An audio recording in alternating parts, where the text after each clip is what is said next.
प्रदेश के मुख्यमंत्री भूपेश बघेल ने कबीरधाम जिले के एक दिवसीय प्रवास पर कवर्धा पहुंचे। मुख्यमंत्री बघेल ने कवर्धा के न्यू हाईटेक बस स्टैंड में आयोजित विभिन्न कार्यों के शिलान्यास और लोकार्पण कार्यक्रम में शामिल हुए और कबीरधाम जिले के विकास की श्रृंखला को आगे बढ़ाते हुए लगभग 1,40,50,00,000 रुपए के विभिन्न विकासमूलक कार्यों की सौगातें दी।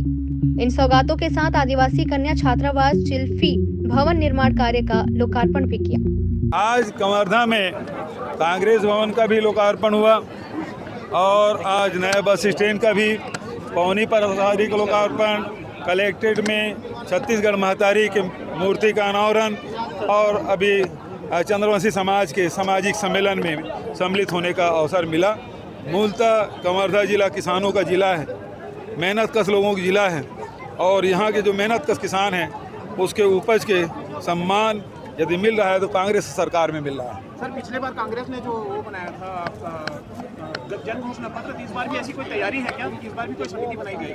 वो तो हर चुनाव में होता है, सत्ता में रहे तब, सत्ता के बाहर रहे तब घोषणा पत्र बनती है।